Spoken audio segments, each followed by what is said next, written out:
కూడి వచ్చిన ప్రతి ఒక్కరికి, అలాగే దూరన సమీపాన వాక్యాన్ని వింటున్న ప్రతి ఒక్కరికి కూడా మన ప్రభువును ప్రియరక్షకుడిని యేసుక్రీస్తు నామంలో శుభాలు వందనాలు తెలియజేసుకుంటూ, అయితే వాక్యం నుంచి మనం చూస్తూ ఉంటే ఇంతకుముందు ఒకసారి మనం మాట్లాడుకున్నాం. బైబిల్లో ఒక వ్యక్తి ఉన్నాడు. ఆ వ్యక్తి గురించి సాధారణంగా ఎవరో ఎక్కువ మాట్లాడరు, కానీ దేవుడు మాత్రం మాట్లాడుతూ ఆ వ్యక్తి గురించి అంటాడు, దోపుడు సొమ్ము చేతబట్టుకునేటట్టు నీ యొక్క ప్రాణాన్ని నువ్వు కాపాడుకున్నావు అని ఎబెద్మెలెకు గురించి దేవుడు మాట్లాడుతూ ఉంటాడు. అలాగే ఇంకొక వ్యక్తి గురించి కూడా ఆయన మాట్లాడుతూ అంటూ ఉంటాడు. ఇర్మియా గ్రంథము 45వ అధ్యాయము 5వ వచనం నేను చదువుతానండి. 45వ అధ్యాయము 5వ వచనం మధ్యలో నుంచి ఇలా ఉంటుంది. అయితే నీవు వెళ్ళు స్థలములన్నిటిలో దోపుడు సొమ్ము దొరికినట్టుగా నీ ప్రాణమును నీకిచ్చుచున్నాను, ఇదే యెహోవా వాక్కు. ఆమేన్. కళ్ళు మూసుకుంటే చిన్న ప్రార్థన చేసుకుందామండి. ప్రార్థన. మమ్మల్ని అందరికంటే ఎక్కువగా ప్రేమించే మా ప్రియ పరలోకపు తండ్రి, నీ ఘనమైన పాదాలకు లెక్కలేని వందనాలు, స్తుతులు, స్తోత్రాలయ్యా. ఇప్పటి వరకు మీరు రెక్కల చాటున మమ్మల్ని కాచి కాపురించి ఈ రాత్రికాల సమయంలో తండ్రి నీ యొక్క వాక్యాన్ని ధ్యానించుకోవడానికి మీరు ఇచ్చిన గొప్ప అవకాశాన్ని నీకే స్తోత్రం తండ్రి. మాట్లాడుతుండగా నన్ను మరుగుపరిచి నాకు బదులుగా మీరే మాట్లాడుకొని మా ప్రభువును ప్రియరక్షకుడిని యేసుక్రీస్తు నామములో అడుగుచున్నాం తండ్రి. ఆమేన్. సాధారణంగా అండి బైబిల్లో మనకి బాగా కనబడేది ఎవరు అంటే ప్రవక్తలు మనకు చాలా బాగా తెలుసు. ఫర్ ఎగ్జాంపుల్ ఇర్మియా అన్నమనుకోండి, ఆయన గురించి ప్రతి ఒక్కరికి తెలుస్తుంది కదా. ఇప్పుడు దావీదు అని చెప్పామనుకోండి, రాజు మాకెందుకు తెలియదు అంటారు కదా. దానియేలు అన్నామనుకోండి, చదివామండి ఆల్రెడీ కదా. కానీ కొంతమంది వ్యక్తుల పేర్లు మనకంతగా తెలియదు. కారణం ఏంటంటే చెప్పేవాళ్ళు కూడా వారి గురించి అంత ఎక్కువగా పట్టించుకోరు. కానీ దేవుని దృష్టిలో వారు కూడా చాలా అవసరమైన వాళ్ళు కదా. కొన్నిసార్లు మనం అనుకుంటాం, నేను వాక్యం చెప్పలేను. మేబీ దైవజనుడు ముందు నిలబడతాడు, కానీ నేను వెనకాల ఎక్కడో ఒక మూల కూర్చుని ఉన్నా, నేను ఎవరికి అంత ఎక్కువ తెలియదు, నా పనంతా కూడా కుర్చీలు సర్దడం మాత్రమే, లేదా నా పనంతా కూడా దైవజనుడు చెప్పింది రాసుకోవడం వరకే, నేను ఎవరికి చెప్పలేనేమో అని చాలా తక్కువగా తమ గురించి తాము ఆలోచించుకునే వాళ్ళు చాలామంది ఉంటారు. అయితే బైబిల్లో ఒక వ్యక్తి ఉన్నాడు. ఆ వ్యక్తి ఎవరు అంటే పైకి ఇర్మియా కనబడతాడు, కానీ ఇర్మియా వెనకాల ఉండి పనిచేసే ఆయన ఒక ఆయన ఉంటాడు. ఇర్మియాతో దేవుడు మాట్లాడతాడు, కానీ ఆ మాట్లాడిన మాటలన్నీ కూడా రాసే వ్యక్తి ఇంకో వ్యక్తి ఉంటాడు. ఆ వ్యక్తి గురించి మనకు అంత తెలియదు, కానీ దేవుడు మాట్లాడుతూ అంటాడు. ఇర్మియా గ్రంథము 36వ అధ్యాయము 2వ వచనాన్ని మనం చూస్తూ ఉంటే నేను చదువుతానండి.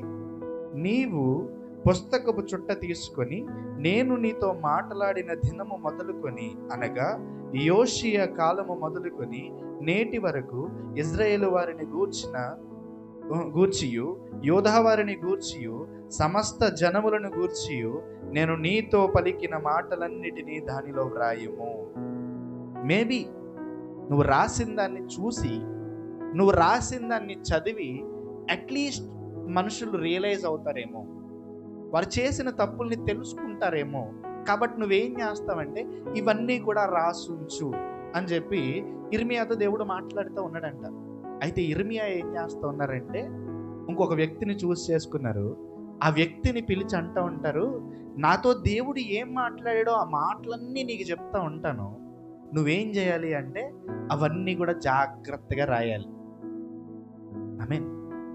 మేబీ మీరు అనుకోవచ్చు, వాక్యాన్ని ఎలా ప్రిపేర్ చేయాలో నాకు తెలియదు, వాక్యాన్ని ఎలా చెప్పాలో నాకు తెలియదు, మేబీ వాళ్ళందరూ పాడినట్టుగా గొప్ప గొప్పగా పాటలు పాడతారు నాకు తెలియదు. కానీ గుర్తుపెట్టుకోండి, దేవుడు అంటాడు, నువ్వు పాట పాడకపోయినా పర్లా, నువ్వు వాక్యం చెప్పకపోయినా పర్లా, దాన్ని జాగ్రత్తగా విని నీ హృదయంలో రాసుకో చాలు. లేదు అతను చెప్తా ఉన్నప్పుడు దాన్ని ఎక్కడైనా నోట్ చేసుకుని దాన్ని ధ్యానిస్తూ ఉండు చాలు, అవసరం వచ్చినప్పుడు నేనే వాడుకుంటా. ఆమేన్. ఎందుకంటే ఈరోజు మనం ఉన్న పరిస్థితి ఎలా ఉందంటేనండి, ఈరోజు నేను ఇక్కడ వాక్యం చెప్తా ఉన్నా, రేపొద్దున మళ్ళీ నేను చెప్పలేకపోవచ్చు. బయట పరిస్థితి అలాగే ఉంది. మొన్నటికి మనం చూస్తూ ఉంటే ఒక దైవజనుడిని రోడ్లంట నడిపించుకుంటూ పేడ తినిపించి అతన్ని స్తంభానికి కట్టేసి కొట్టారండి. కారణం ఏంటో తెలుసా? వాక్యం చెప్తున్నాడని. మేబీ రేపొద్దున ఆయన లేరనుకోండి, అక్కడ వాక్యం ఆగిపోద్దా? ఆగదు. అక్కడ కూడా వాళ్ళు ఎలా అనుకున్నారంటే, ఇర్మియా దేవుడు చెప్పిన మాటలన్నీ మాట్లాడుతా మనల్ని భయపెట్టేస్తున్నాడు కాబట్టి ఇర్మియాని లేపేద్దాం అనుకున్నారు. ఇర్మియా మందిరంలోనికి రాకూడదు అని చెప్పి ఆయన్ని నిర్బంధించేశారు. ఇప్పుడు వాక్యం ఆగిపోద్దంటారా? లేదండి, వాక్యం ఆగదు. కారణం ఏంటో చెప్పనా? మనం చదువుతా ఉంటే అది 36వ అధ్యాయము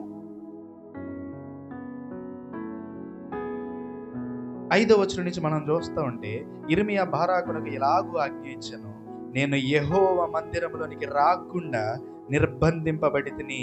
కాబట్టి నీవు వెళ్ళి ఉపవాస దినమున యెహోవా మందిరంలో ప్రజలకు వినబడినట్లుగా నేను చెప్పగా నీవు పుస్తకములో రాసిన యెహోవా మాటలని చదివి వినిపించు. చెప్తున్నానండి, ఈరోజు నీ ముందు వాక్యం చెప్పే దైవజనుడు ఉండొచ్చు, రేపు ఉండకపోవచ్చు. కానీ ఆ వాక్యం నీ హృదయంలో దాచుకున్నావు అనుకోండి, ఆ వాక్యం ఎప్పటికీ నిలిచి ఉంటుంది. మేబీ బారాకు ఎప్పుడు అనుకోలేదేమో, ఇర్మియా ఉన్నాడు కదా సరిపోద్దులే అనుకుని ఉండొచ్చేమో. కానీ దేవుడు అంటాడు, ఇర్మియా పని అయిపోయింది. ప్రస్తుతానికి జనాలందరూ కూడా ఇర్మియాని ఆపేస్తున్నారు, మందిరంలోనికి వెళ్ళనివ్వట్లే.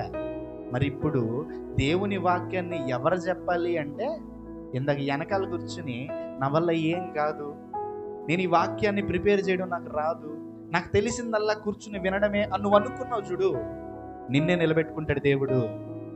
ఆమేన్. ఆ రోజు ఒకానొక రోజు వస్తుందండి, అతి త్వరలోనే వస్తుంది. మేబీ ఈ రోజు మనం విన్న వాక్యాలు ఆ దైవజనుడి స్వరం మనకు వినపడకపోవచ్చేమో, కానీ వాక్యం మాత్రం మన హృదయంలో ఎప్పటికీ నిలిచే ఉంటుంది.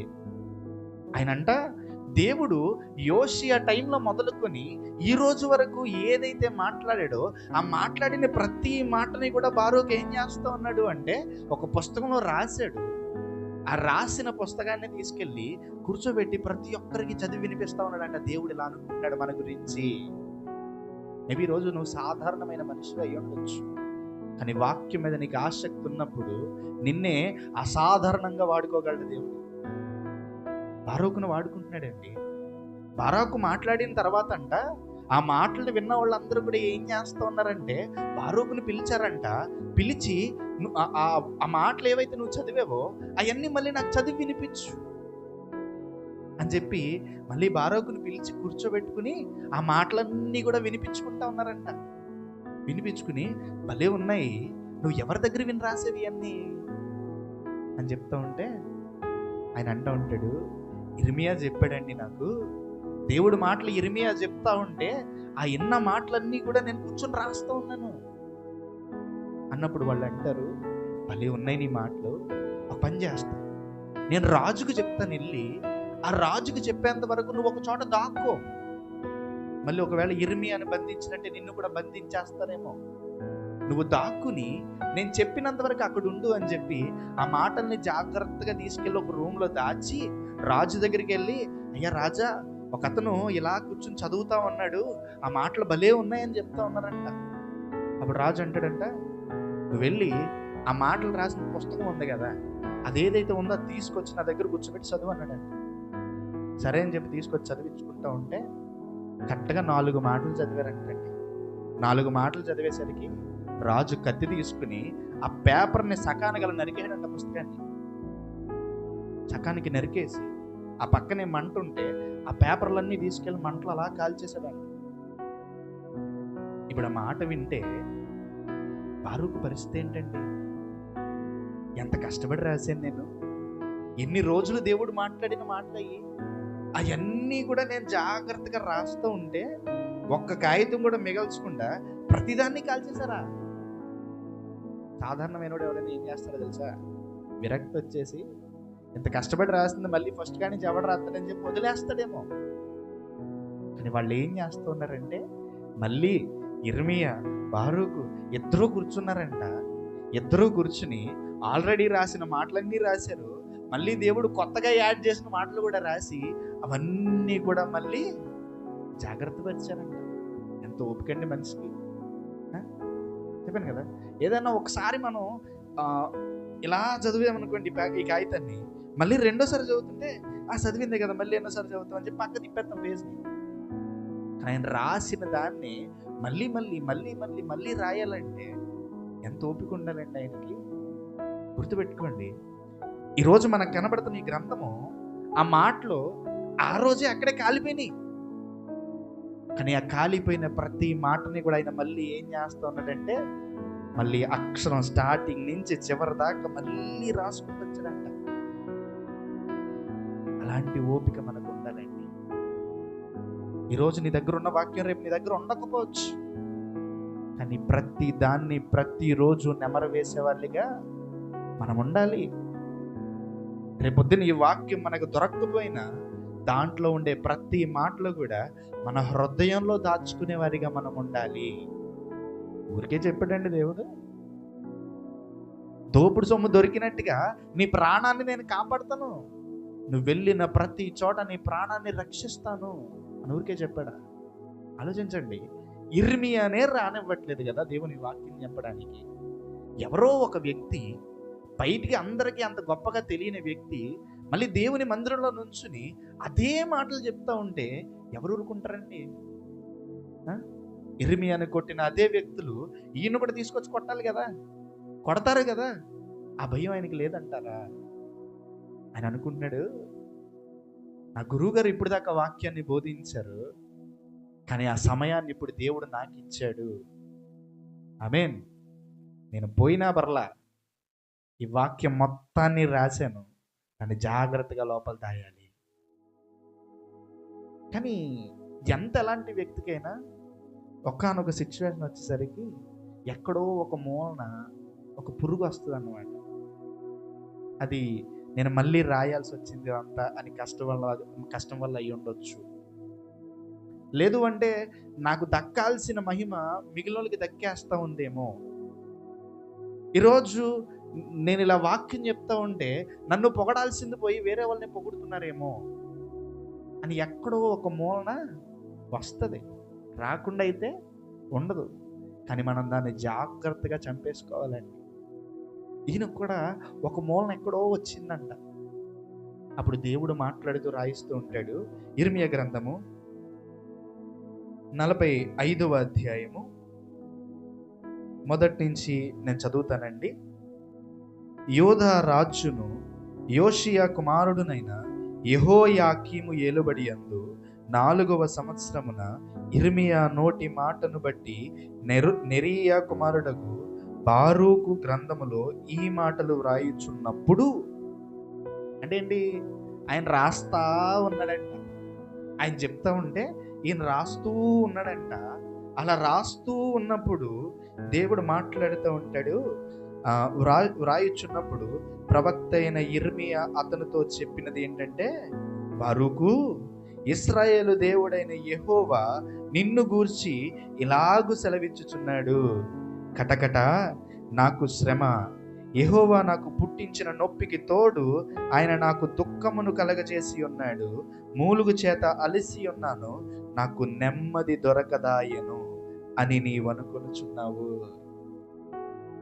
బారూకు అనుకుంటున్నాడంట, చాలా ఎక్కువ రాయేస్తున్నా, నేను రాసిందంతా వాళ్ళు చింపేస్తున్నారు, మళ్ళీ రాయాల్సి వస్తుంది, ఈ కష్టం అంతా నాకెందుకు వచ్చిన శ్రమ ఇదంతా అని చెప్పి ఆయన మనసులో అనుకుంటా ఉంటే దేవుడు అడుగుతూ ఉంటాడు అన్నమాట. ఆయన అంటూ ఉంటాడు, చూడండి 4వ వచనం, నీవు అతనికి ఈ మాట తెలియజేయమని యెహోవా సెలవిచ్చుచున్నాడు, నేను కట్టిన దానిని నేను పడగొట్టుచున్నాను, నేను నాటిన దానిని పెళ్ళగించుచున్నాను, సర్వభూమి గూర్చియు ఈ మాట చెప్పుచున్నాను, నీ నిమిత్తము నీవు గొప్ప దానిని వెతుకుచున్నావా? వెతకొద్దు. నువ్వు అనుకుంటున్నావేమో, నేను రాశాను కదా, నేను వాక్యం చెప్పాను కదా, అయినా నాకు రావాల్సిన ఘనత నాకు రావట్లేదని నువ్వు అనుకుంటున్నావేమో. ఆ ఘనత గురించి నువ్వు ఆలోచించు. నీకు ఇవ్వాల్సిన ఘనత నేను ఇచ్చేస్తా. మేబీ ఈ భూమి మీద మనుషులు నిన్ను చూసి బారూకు చాలా కష్టపడ్డాడు అనకపోవచ్చేమో, కానీ పరలోకంలో నేను నిన్ను గుర్తు చేసుకుంటా. అయ్యా, ఎందుకు నీకు ఈ బాధ? నాకెందుకు ఇంత శ్రమ వచ్చేస్తుందని నువ్వు అనుకుంటున్నావు. ఒకవేళ నువ్వు గొప్ప గొప్ప విషయాలను ఎతికేస్తూ ఉన్నావేమో, అంత వెతకొద్దు. నీకు కావాల్సిందేదో అది నేను ఇస్తా. ఆ కావాల్సింది ఏంటో చెప్పనా? చూడండి, దాని కిందే ఉంటుంది, నీ నిమిత్తము గొప్ప వాటిని వెతుకుచున్నావా? వెతకొద్దు, నేను సర్వ శరీరుల మీదకి కీడు రప్పించుచున్నాను. అయితే నీవు వెళ్ళు స్థలములన్నిటిలో దోపుడు సొమ్ము దొరికినట్టుగా నీ ప్రాణము నీకు ఇచ్చుచున్నాను. ఇదే యెహోవా వాక్కు. మేబీ మనుషులు నిన్ను చూసి బారూకు చాలా గొప్పోడు అనుకుంటున్నాడేమో. ఆ మనిషే లేనప్పుడు ఆడు అన్న మాటతో ఉపయోగం ఏంటి చెప్పండి? ఉంటుందా? మేబీ వాళ్ళందరూ కూడా బారూకు చాలా మంచిగా వాక్యం చెప్తా ఉన్నాడు, బారూకు చాలా గొప్పగా పాటలు పాడుతున్నాడు అని నీ గురించి అంటా ఉన్నారేమో. రేపొద్దున వాళ్ళని లేపేస్తా ఉన్నా, వాళ్ళని లేపేసినప్పుడు వాళ్ళ అన్న మాటలతో నీకు సంబంధం ఏంటి? వాళ్ళందరూ లేపేసిన నీ ప్రాణాన్ని నేను దక్కిస్తా. ఇది చాలదా చెప్పండి? ఈరోజు నీ గురించి గొప్ప గొప్పగా మాట్లాడాలి అని నువ్వు అనుకుంటున్న మనుషులందరూ రేపొద్దున నరకంలో కూర్చుంటారేమో, కానీ దేవుని మాటలను ఆలకించావంటే నువ్వు పరలోకంలో కూర్చుంటావు. అది చాలదా చెప్పండి? బారూకు అనుకుంటున్నాడు గొప్ప గొప్ప విషయాలను ఎత్తికేయాలి, గొప్పవాడిని అయిపోవాలి. కానీ దేవుని సన్నిధిలో దీనంగా కూర్చుంటే ఆయనే నిన్ను గొప్పవాడిని చేస్తాడు. ఆయన అంటాడు కదా, తను తగ్గించుకుని వాడెవడు వాడే హెచ్చింపబడును. ఒకవేళ నిన్ను నువ్వు హెచ్చించుకుంటున్నావేమో, అదో పాతాళానికి తొక్కేస్తాడు. ఎవరికి కనబడవు నువ్వు. ఇంకా నెబుకద్నెజరు అనుకుంటున్నాడు ఒక పెద్ద విగ్రహాన్ని నిలబెట్టేసుకుని అందరూ దీన్నే మొక్కాలి ఎందుకంటే ఇదే దేవుడు అనుకుంటున్నాడు. కానీ నెబుకద్నెజరు దేవుడు ఏం చేశాడంటే పిచ్చోడిని చేసి కూర్చోబెట్టి గడ్డి తినిపించాడు. ఆమేన్. ఒకవేళ మనము బారూకులాగా బాధపడిపోతూ ఉన్నామేమో, కానీ ఆ వాక్యాన్ని మన హృదయంలో దాచుకున్నప్పుడు, అవసరమైనప్పుడు ఆ వాక్యాన్ని బయటకు తీసుకొచ్చినప్పుడు, పరిస్థితులకు భయపడకుండా మనం నిలబడ్డప్పుడు దేవుడు అంటాడు, నీ చుట్టూ ఉన్న మనుషులందరి నుంచి ఎవరి నుంచి అయితే నువ్వు ఘనత కోరుకుంటున్నావో ఆ మనుషులు రేపొద్దున ఉండొచ్చు ఉండకపోవచ్చు, కానీ వాళ్ళందరి నుంచి నేను వేరుపరిచి తీసుకెళ్ళి పరలోకంలో నేను కూర్చోబెట్టుకుంటాను.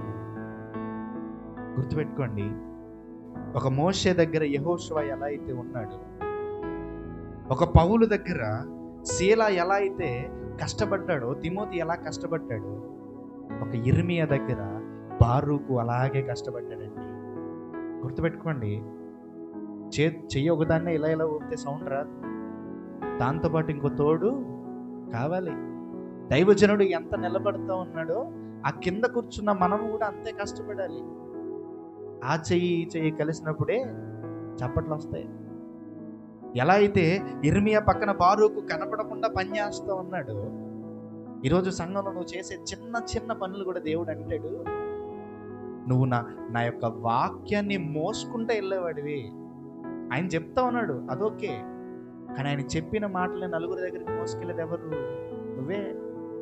అది నశించిపోకుండా ఒక చోట జాగ్రత్తగా రాసి నలుగురి కోసం దాచుంచేది ఎవరు? కింద ఉన్న వాళ్ళే. పైన ఉన్న వాళ్ళన్నా రాస్తారులేదు తెలియదు, కానీ ఆ మాటల్లో ప్రతి మాట ఒక్క పొల్లు కూడా పోకుండా రాసేది ఎవరంటే కింద కూర్చుకునే వాళ్ళే. అలాంటి వాళ్ళని దేవుడు చూస్తాడండి. అలాంటి వాళ్ళతో దేవుడు అంటున్న మాట, దోపుడు సొమ్ము పట్టుకున్నట్టుగా నీ యొక్క హృదయాన్ని, నీ యొక్క ప్రాణాన్ని నువ్వు కాపాడుకుంటావు.